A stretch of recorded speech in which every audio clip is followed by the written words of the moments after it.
Hey guys, Toaster back. I have a game for you. I'm in my T-34-1, which is a Tier 7 Chinese medium tank, and I am also platooned with Combat and Effective. He's in his T-25/2, and I'm going to show you what to do when your team decides to camp one line, which happens relatively often in this map.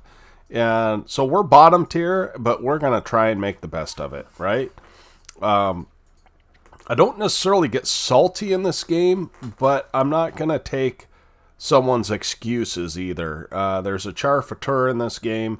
He's a 52% player, and quite honestly, you can get to 52% by playing very, very passive, and that's exactly what he does. As we spot the T-20, and we're able to put a shot into him. Now, there are two artilleries on each team, and that is probably what's causing everybody the consternation. But you notice their E75, their M46, their T-20 are all in the middle. And I've come to the middle only because we really have no one else there, right? One of the nice things is, there's two light tanks per team. I may have played this differently had I been constantly spotted by a Ridge Runner in the middle. However, they have a Spic, which is not the best light tank, and their T-49 is trapped in the town for some unknown reason. Why he went there, I'm not sure. So we have binos on this, and we're just going to let those light up and hopefully light up this E75. I've noticed he does not have great view range, and so I'm going to use that fact and abuse that fact to keep him lit as much as possible, right? So that's our plan, and we're not really going to engage anybody unless we have to. So, I mean, we're bottom tier, right? So why would I want to engage people when I'm bottom tier? And it seems our light tank died on the other side, so we're just going to take some hope shots here and try and support that hill as long as we can. Because once we lose the hill, we're kind of in trouble, right? And that Lorraine has an E75, two RDs, and probably the M46KR aimed at him at all times. So all I'm trying to do is help him as much as I possibly can. And we do take some damage there from that M46KR, but I mean, we're just doing our best to keep things lit. That's all we can really do. And I am not going to challenge an E75, right? And the fact that he's taken no damage coming over like that tells me that I don't have a lot of help. Not a lot of help indeed. So we'll try and get some shots into these guys over here as we're able to get one shot in. And we're going to stick around for another shot, hopefully. And we're able to just track the Spic. So both of their lights are on the other side of the map, and that's good information, right? But we're currently down 2-0, and we've got a Lorraine on 46 health, which he should be leaving, quite frankly. He should not be staying there. And our team is just passive as all get out, right? So as soon as you lose the hill on this map, so the 9-10 line, if you lose that, you can no longer stay and fight in this middle portion, because they'll come around to this side. Notice our T-95 is sitting in back, but they'll come around the side and then they just shoot you in the back. So I'm keeping cognizant of that and watching our guys die fruitlessly, unfortunately. And we're just going to try and work down this E75 as best we can. And we do get a nice little bit of assist there, right? But it's currently 1-6. We've got an IS-2S, and that's it on the other side of the tracks. And so this is when I decide to make my move, right? That E-75 is going to be able to come up over on me with impunity. And all he has to do is hit me once, and my game's over. So I'm telling combat that I'm going to sit in a position that I like to use when it's 1-7. 1-7, guys. Are we going to be able to claw this game back? Well, if that KV-3 keeps doing what he's doing, we are. So now it's 2-7, and this is the bush I like. Okay, and so the reason I use binos on this tank is because it doesn't have full view range without it. And those are going to prove to be extremely useful. And the reason is I've got vision over here. I've got vision over here. And I've got vision over here. So if they decide to push, they've got to push past my vision. And I'm going to be nearly impossible to spot where I'm at. They're going to have to come way over this ridge. Probably get within, I don't know, 100 to 150 meters of me before they spot me.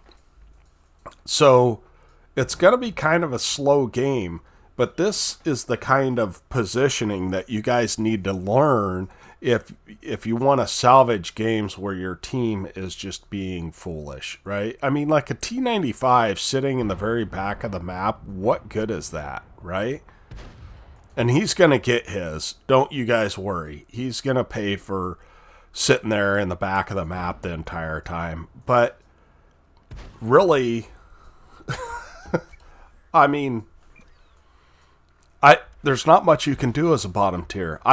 As combat's putting in some nice damage into that E-75. But your bottom tier, I mean, I can't challenge an E-75. I think my penetration's like, it's 235 millimeters. That's maybe enough to get the lower plate if he's straight on, right? And he does 500 damage. So why would I take that fight?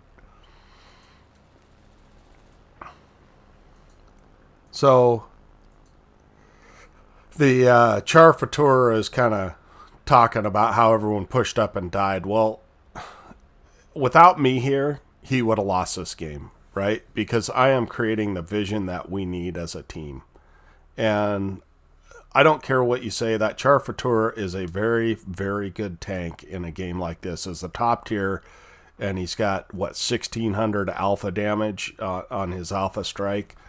Granted, his reload is kind of slow on the intra clip, but he chose to sit and camp, and that is absolutely not the right choice in that tank. He should be up front doing, at least get a clip of damage out at the start of the game. As one of our arties goes down, and we're still not caught up, right?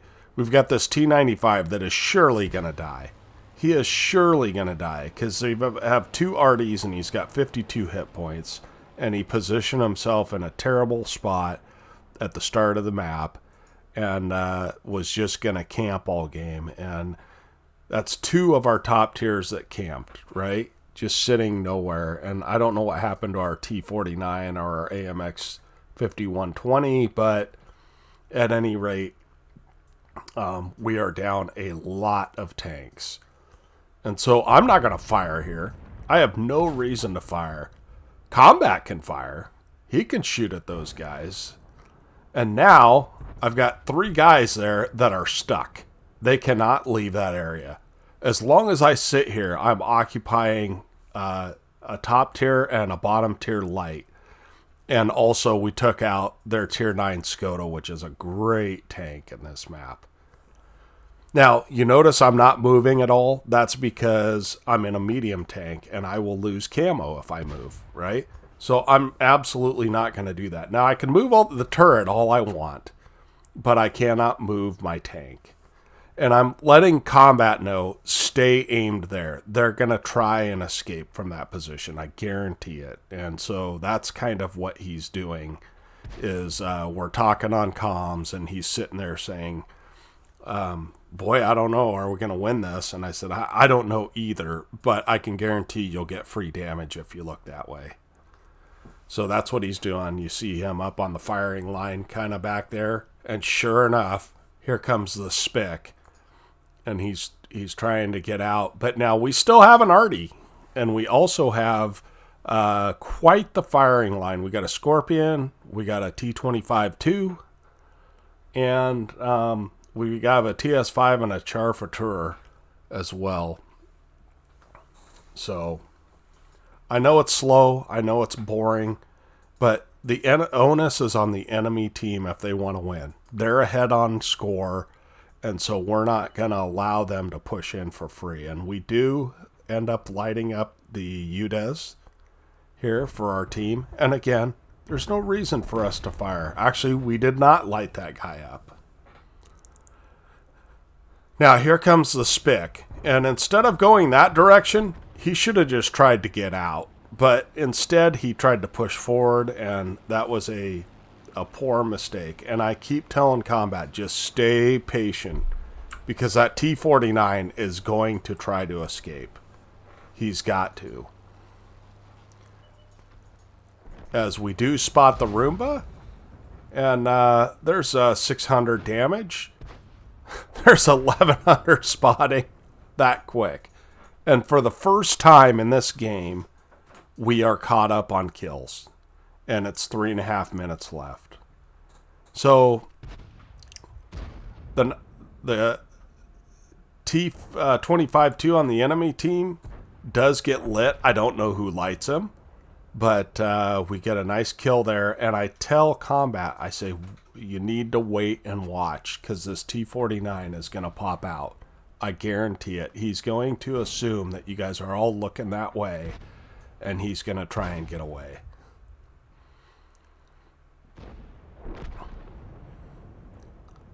As they pick up the IKV 90B, or 90. And so now it's just 2 arties and that light tank left. And I say, okay, let's go kill the arties and win this game. There's 2 minutes, 50 seconds left. So we've got 1,000 damage, 3,800 spotting, and more importantly, we helped our team pull out of a huge deficit. We were 1-7, and we had 1,000 damage up at that point in the game. So we were doing our job as a bottom tier the very best we could until there was nothing more we can do. And for you guys to realize what that situation is on different maps, it's different positions, that if they take a certain position, you've got to relocate and fall back. So, this map, I can't tell you every map, right? Because I just, quite honestly, I just can't tell you on every map where to go and what the locations are that they're going to be able to take. But we're going to go ahead and try and cap because there's 1:50 left, right? So, yeah. But on this map, that's a definite position that you do not want to stay in. If the enemy team takes the one line, you can't stay in the middle. If they take the hill, you can't stay in the middle. So, unless you're in one of those overpowered bushes. And so right now, there's Combat. He said, I'm going to stick around. I think that T-49's still in that ditch. And sure enough, he is. And Combat is going to end up killing that guy at the end of the game, which is great. So